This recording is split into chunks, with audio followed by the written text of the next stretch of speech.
Good evening and welcome to the Neighborhood Passions Affinity Network, presented by Google Fiber and Neighbor to Neighbor. My name is Jim Hawk, and I'm the Executive Director of Neighbor to Neighbor and your host this evening. Tonight, we're focusing on one of 8 key neighborhood passions, caring for our neighbors. And I want to thank our presenting Neighborhood Passion sponsor, Piedmont National Gas, for making tonight possible. Our topic for this evening, preparing for World Kindness Day. So Saturday, November 13th is World Kindness Day. Frustration, anxiety, and even rage are seen every day in our neighborhoods. Just how we transform our neighborhood culture to one that is kind, just how can we transform our neighborhood culture to one that is kinder and more peaceful? During this session, we'll explore how we can exchange the culture through mindfulness and practice.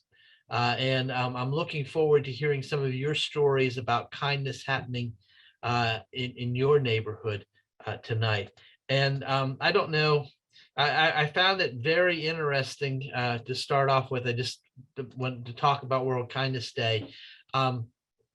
It is set for this year to be on Saturday, November 13th.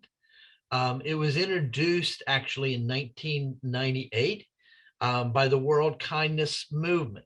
And that's a coalition of the nations, what they call kindness non-governmental organizations. So it's involved in a lot of countries, Canada, Australia, Nigeria, the United Arab Emirates, Singapore, and of course, the United States. And basically, this is a day to encourage kindness. And I've been thinking a lot about that lately. There's two things that I think that we as neighborhood leaders would really like to see in our neighborhoods. One is a kind community, and the other is an engaged community.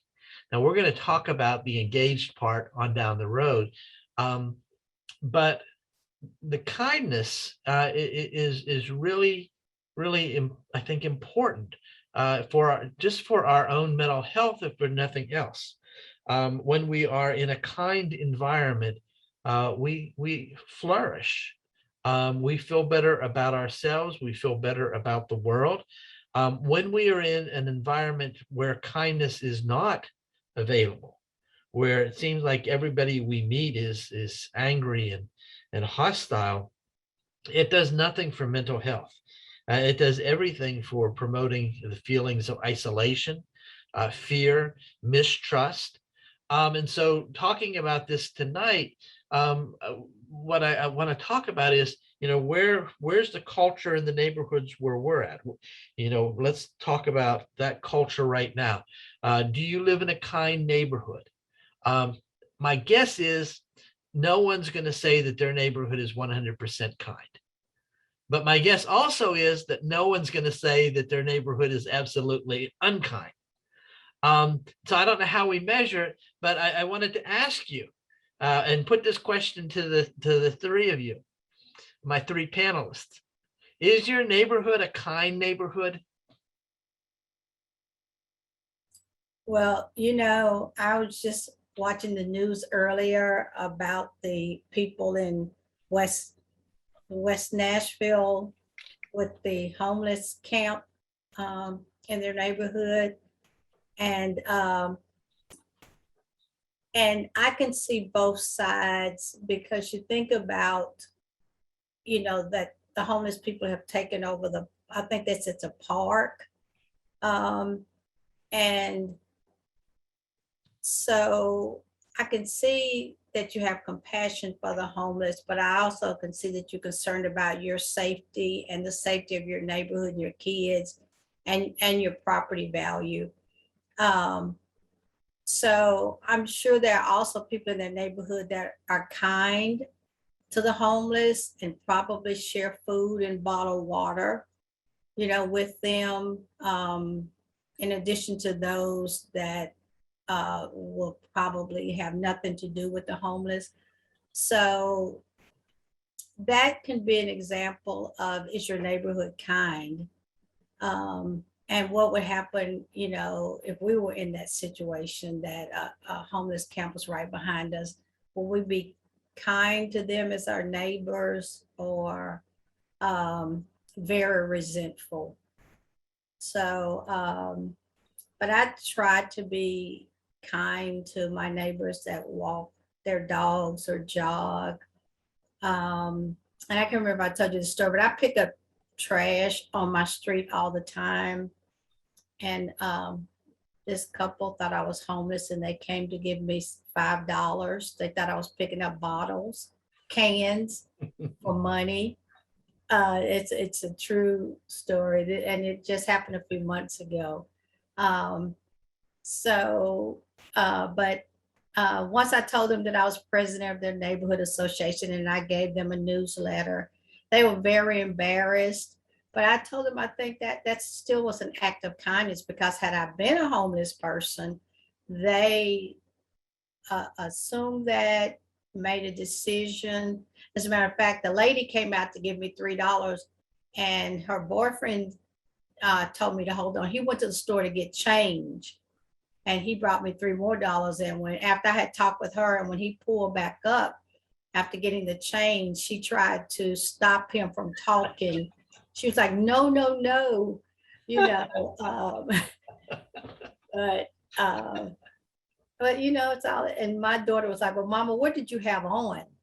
That day. So, but they were kind neighbors. Even though they assumed I was picking up cans, and so they wanted to help. So you never know where that kindness is going to come from. I mean, I could have been, upset about that, highly offended, but I really was not. you know. And on other occasions, I've been out picking up trash, and people have drove by and come back with bottled water for me. So, we can have kind neighbors um, in ways that we don't think that we would have kind neighbors. Oh, yeah. Wow. Yes. Yeah. Yeah. I saw Carolyn's hand. Nope. She's just waving. Thomas, did you want to say, are your neighbors, do you have a kind neighborhood? Currently, I do. In the past, not so much. Not much, really. Can you tell me when it was an unkind neighborhood, what was that like? What was going on? Well, it was fearful. There was dope being sold on the street, gunshots,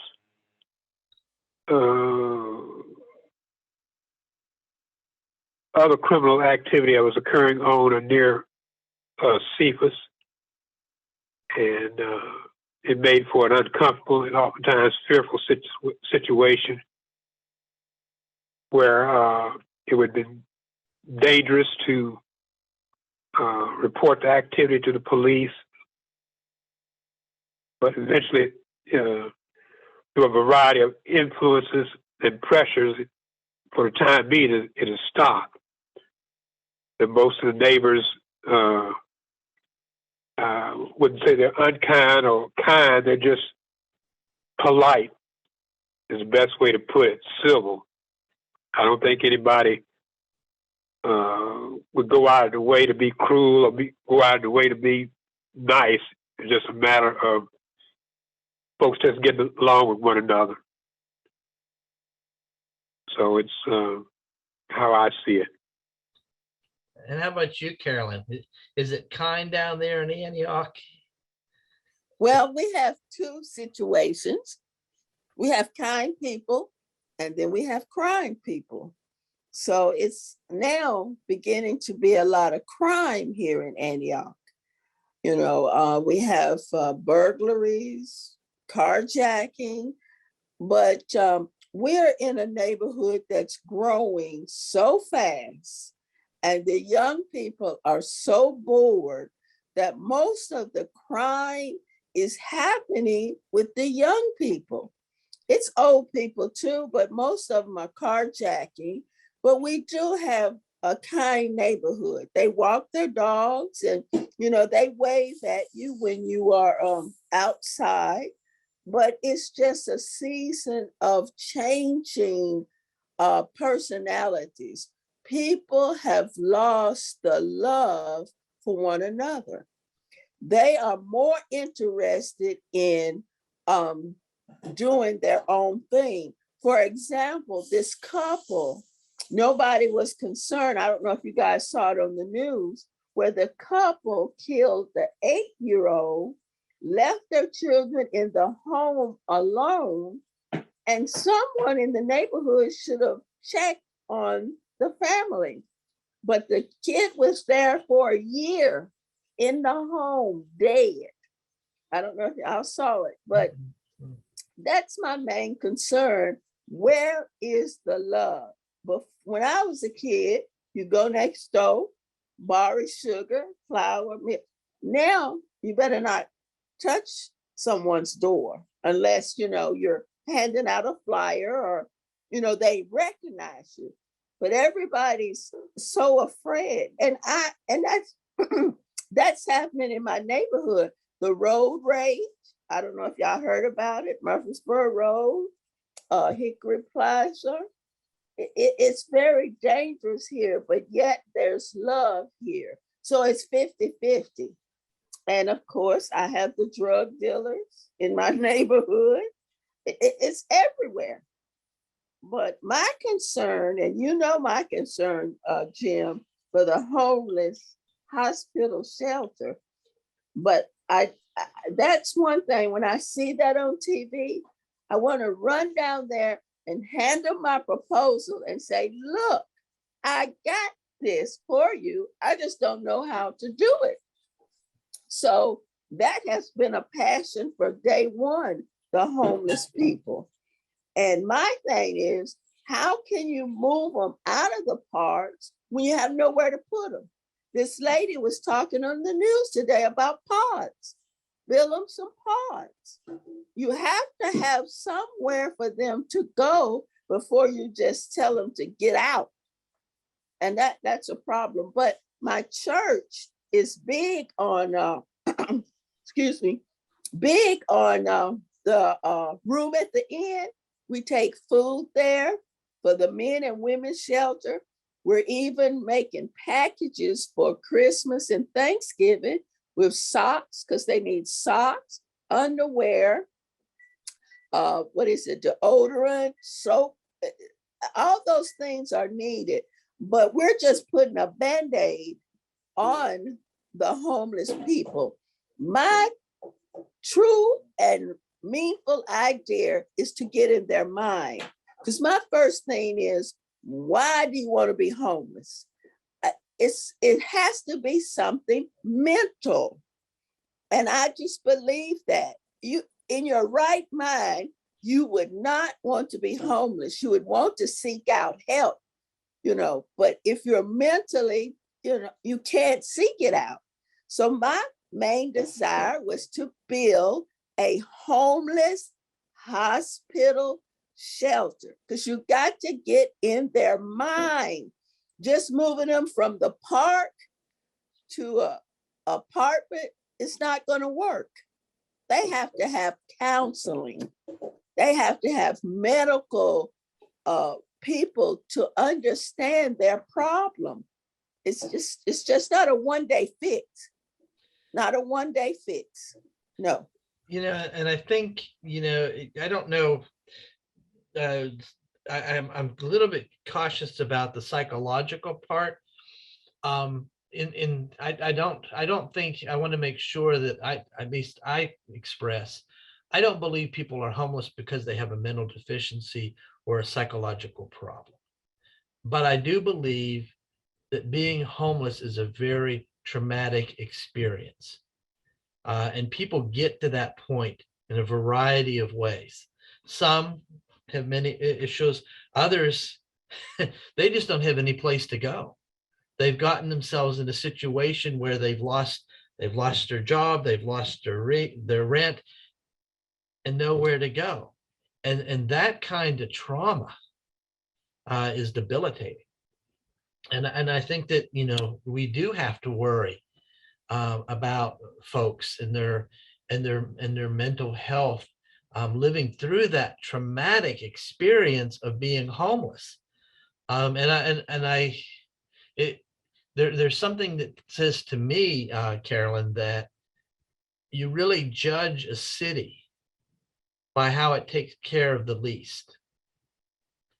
And there are a lot of people that are really angry because there are homeless people living living on the street or in their neighborhood or under the bridge, and they're saying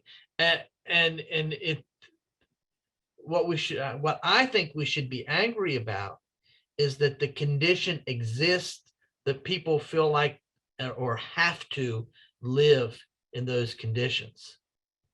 And we have not yet figured out as a community how to lift people out of that situation appropriately.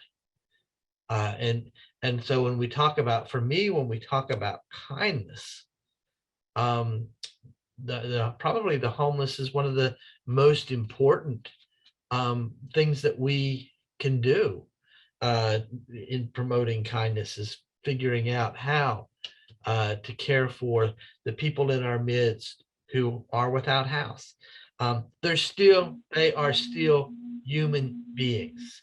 They bleed the same color that we bleed. They have the same needs that we have.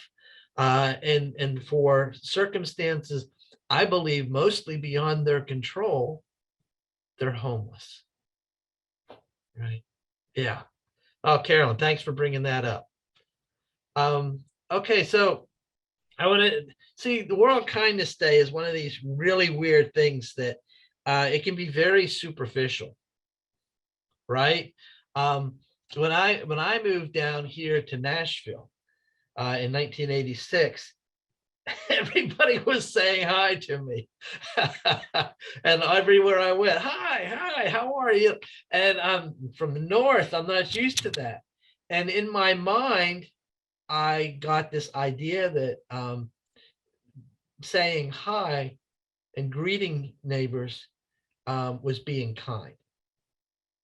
And on some level, it really is being kind. It's being civil.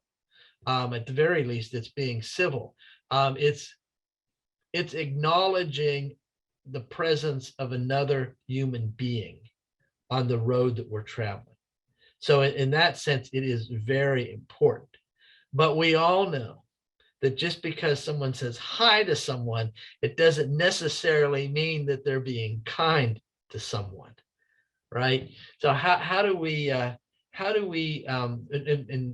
what is kindness in our neighborhood, right? Because we can talk about the city, but what does kindness mean?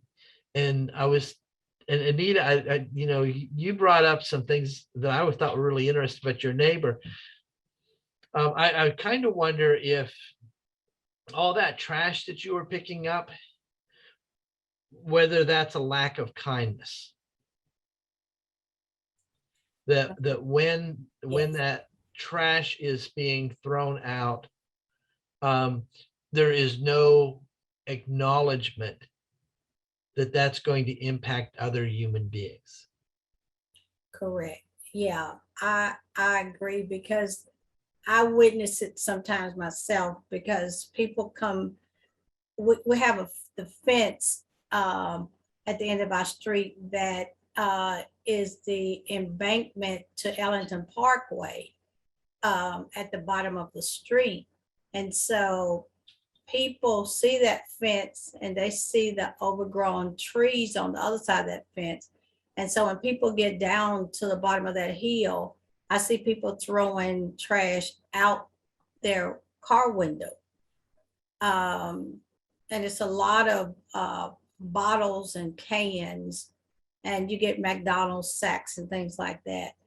But I think that's versus, I wonder, would it be different if we had flowers planted there versus the fence and trees? Would it look more like a neighborhood, more like a lived-in street? But I think that's it. When people see like a dead-end street or something, I think people have a tendency to dump mattresses and trash and things versus if it was the grounds were well manicured and there were, flowers there. I think people would treat it a lot differently. But when I was growing up, you knew the people on your street and everybody knew everybody. But now, I see people, walking their dogs or jogging on my street, and I'll wave at them and speak to them. But you don't know when people come and go. It's not like it used to be when you knew who was moving in, or you met them shortly after. And people tend to keep to themselves a lot more than they used to years ago. Anita, you made a couple great points. I want to show you this photograph. Hopefully you can see it. This is East Park Donut. Yes. And they've had a problem that people will reach over that glass and pick up a donut. So, not for their order. They want to order it, right? So the staff there put, please do not touch or reach over the glass. It scares the donuts. Now, you mentioned flowers. I think flowers is a beautiful way to do that. And we can buy wildflower seed mix that doesn't cost that much and toss it over there, and you don't have to do it. The other thing, I always think a well-placed sign that isn't a hostile sign that says don't trash here or something like that, but that says something like that, don't throw your trash here, you may injure a squirrel. or the squirrels live here, don't ruin something like that. Yes. Inserting humor into the situation with a sign also helps. That sounds like that is a place for a good action to happen, right? Yes. Yes. To do something right there. I love that. Yeah. Now, what there was something else that you were saying there that was just, I thought was really important. I just wanted to highlight. Now I can't remember what it was. Darn it. What was the last thing you were talking about? The last thing I was talking about, not related to the fence. Not knowing people.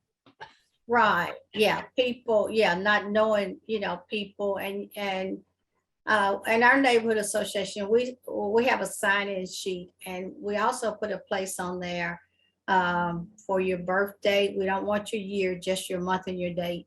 And so then our hospitality chairperson, she sends people a card on their birthday. And a lot of young people, millennials, they're not used to getting cards in the mail. They get everything electronically. Yeah. So some people were surprised when they got birthday cards, physical birthday cards in the mail. And our hospitality person sort of slacked off of it on COVID, but she said she's going to start back up after the first of the year.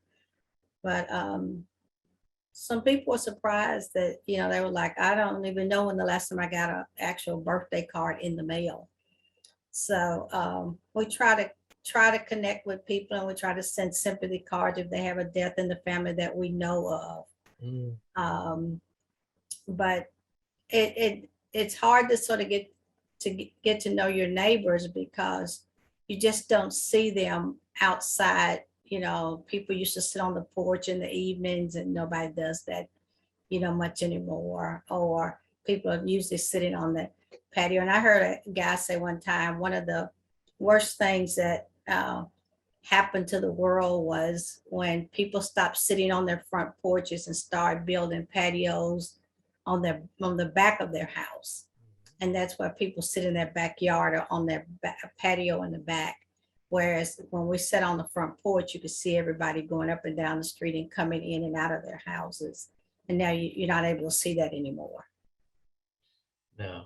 And there was a wonderful study done in Washington, D.C. about front porches. And the folks, they didn't ever use their front porches. They looked horrible. And so a study was done where they paid gave people so much money that they could fix up their front porches and make them look really nice if they wanted to. And people really got into it. And actually, they started feeling good about sitting on the front porch again. So they spent the time sitting on their front porch. And the immediate impact was that crime in that neighborhood was reduced significantly as a result of all of that simple change that happened on the front porch. That is true because you see a lot of time on Facebook, people, even on their home cameras, it's always somebody on the side of their house, you know, or they're entering their yard from the street to look in their cars or whatever. But how much difference that would make if they knew somebody was sitting on the porch every evening after dinner. Yeah.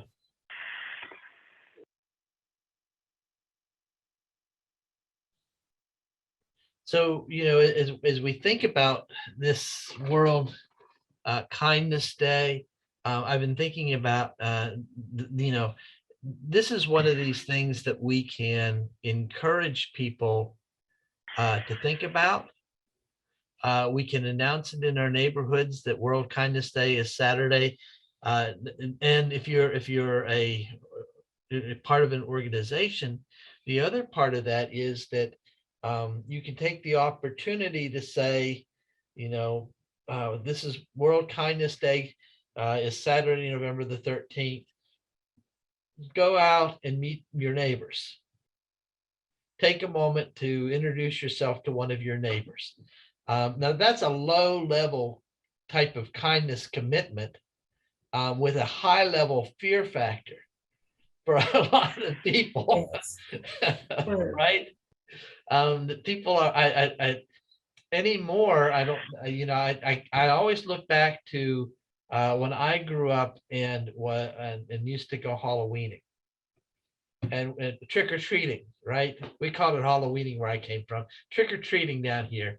So trick-or-treating, right? And then I forget at what point it was, but I remember somewhere in elementary school, the talk about those razor blades for the first time, right?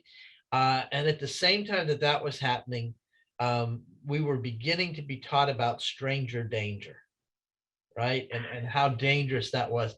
And I really think that message of stranger danger, which has no basis in reality, you know, you're more likely as a child to be injured by someone that you know, an adult that you know, and a family member than you are, you know, a stranger. But that really pulled us back.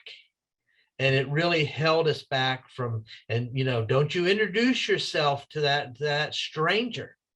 And now we're living in a world in which we're afraid to, unless it's in a business setting or a church setting, somewhere where we really feel safe to do that.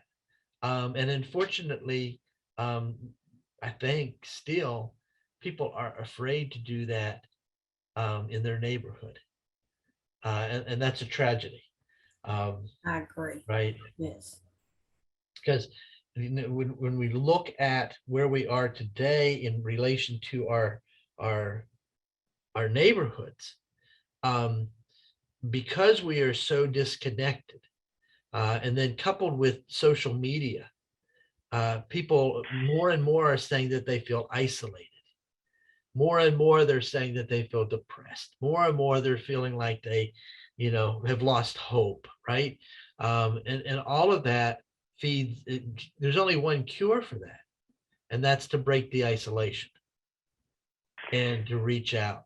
And neighborhoods, my word, if we could do that in our neighborhoods, you know, and I know there's always crazy neighbors. I mean, I know we got them. You know, we've always had crazy neighbors. But we knew who they were because we actually knew them, right? And you know, of course, there were those little rumors as children, right? Well, don't you go to Miss Perkins' house? She's a witch, right? Or some weird thing like that we would say, sorry if you're a witch. I was just, that's what the kids said, right? but you know, and it was like, okay, you got to stay away from, but that wasn't based in anything other than, you know, she was a recluse. She was to herself. It didn't have anything to do with her moral character or anything like that. But we've got to break that down and be willing to go and talk to neighbors. See, I think I'm talking to people, I think, that would probably feel pretty, that probably talk to their neighbors. Am I right? How Do, but not as much as I should. and why is that? I think sometimes, I feel like they may be uncomfortable, that I don't want to make them uncomfortable. How have you ever thought about why that would make them feel uncomfortable? I think, you know, when I first moved over here, and in the neighborhood association where I am now, they would put flyers on people's doors, or on the side of their mailbox. And I guess times have changed. And so, you know, to open somebody's gate and go in their yard and knock on their door is not as well perceived now as it was probably 15 years ago, 10 years ago. I'm not that comfortable with, you know, going to put a flyer on somebody's door. Exactly. Yeah. And I'm not really sure if putting a flyer on somebody's door is actually a good way to introduce ourselves. I'm mindful of one of our neighborhood leaders in South Nashville who loves to bake, and every time he has a new neighbor, thank goodness he doesn't live in your neighborhood, Carolyn or Anita, because you have so many new people all the time. But every time a new neighbor moves into his, he and his whole family go over to the house with something that they've created, and just to say welcome, right? I think that's, for me, that's the sweet moment, right? When they just move in. I kind of feel guilty if I haven't, I have one neighbor that I really haven't talked to yet. And it's now been, and there are 2 or 3 houses up, and it's now been a couple years since they've moved in. And I'm perplexed. I don't really, short of just giving up and saying, you knocking and saying, hey, you know, I should have done this 2 years ago, but you know, this is who I am. It makes it difficult to do that. But when they're new, that's the good moment to really introduce yourself. Never too late. Carolyn, you don't seem like a shy person. So No, I'm not. I'm not a shy person. so But do you, when you were saying you hadn't gone to your neighbors, and it's a reason because of the pandemic. People really don't want you near them. yeah, That, hey, how you doing? That's enough.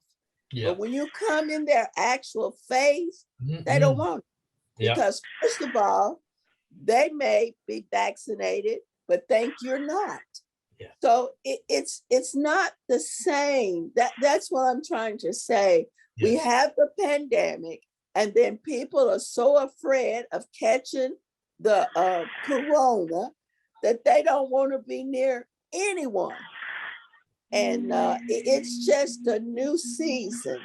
And if we can just wave our hands, if you wave your hands to your neighbor, just hello when you see them, they will see the kindness.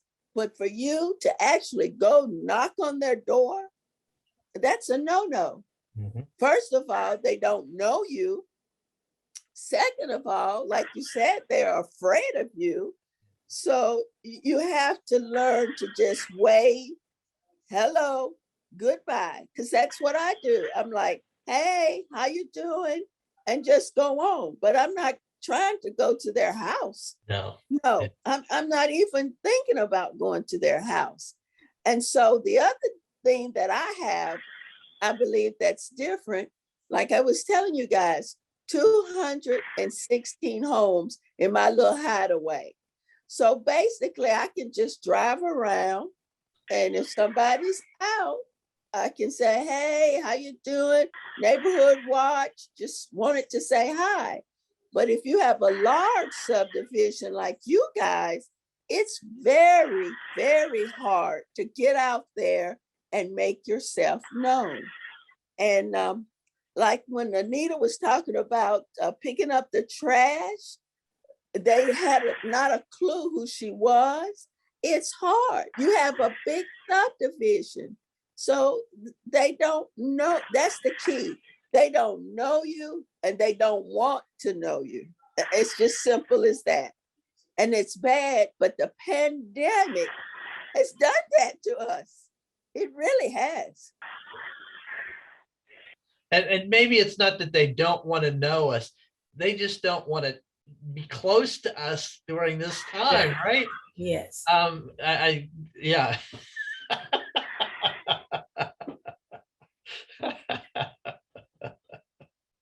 They just don't want you to breathe on them. That's what I'm saying. Yes. Just by waving, they're like, oh my God.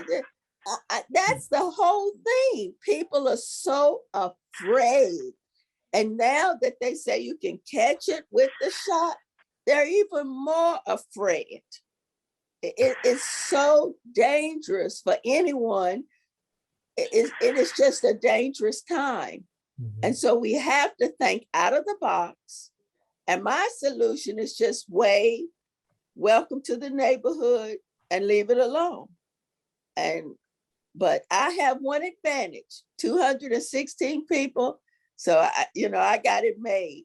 But if I see somebody on the street, I'm just like, hey, but no. I'm What gonna town is Thomas in? North Nashville, Oh, okay. the north.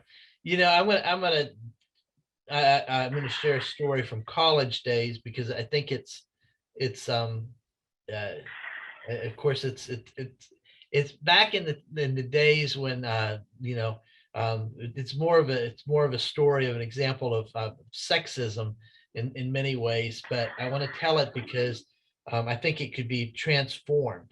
I used to belong to a fraternity, and the fraternity had sweethearts. All right. And the sweetheart's responsibility was to care for the fraternity brothers, right? And we had one exceptional sweetheart named Beth Olson, who I swear every week in the mail, she would have a card that she hand created, some food or something that she got put into the student mailboxes, something with a message on it that was affirming. And I kind of think that whether you're a man or a woman, maybe we need some neighborhood sweethearts, right? Some people who are going to take it upon themselves to care for their neighbors. And that's safe, Carolyn. You put something in the mail, not the mailbox, but you mail it and you say, hey, wishing you whatever the message of the day is, right? Not trying to say come to our neighborhood organization. We're not even talking about that. But a lifeline to people who are feeling isolated, who may feel isolated, who may feel depressed and hopeless in the midst of this.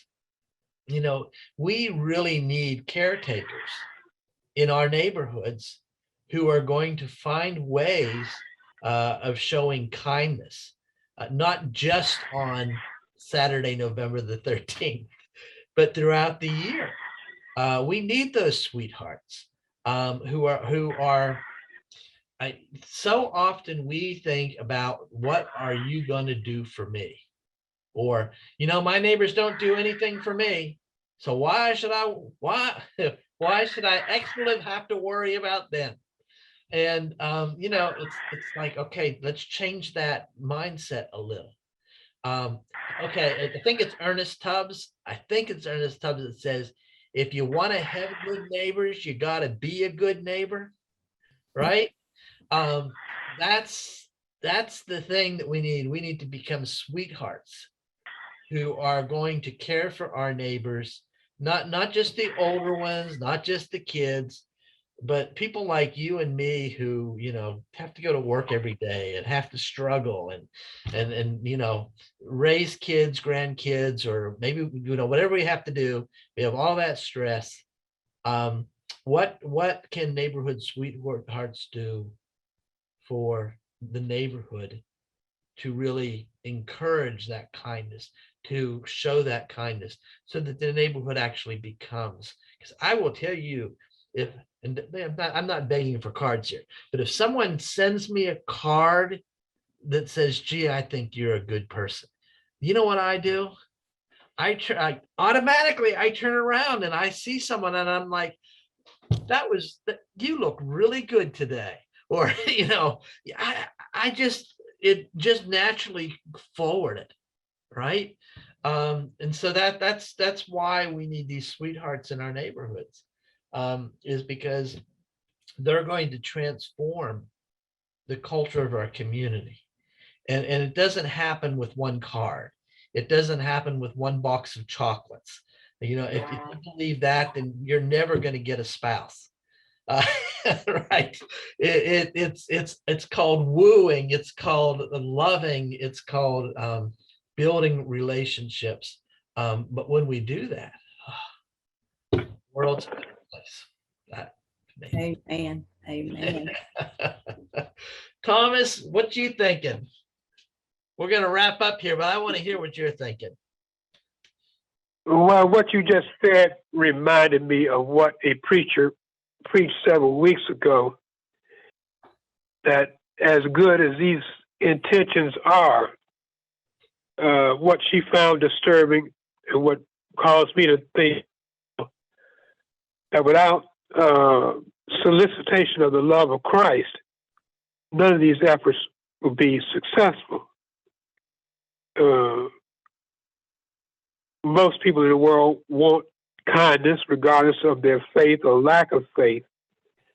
But there's an element involved, she said, that has to be acknowledged, because it's from that history, that pedigree of history, that the desire to do good things and to be kind toward others is a result. And without that foundation, it's not going to get much better, whether it's in neighborhoods or in states or countries or a collection of countries. It's not going to be tremendously different.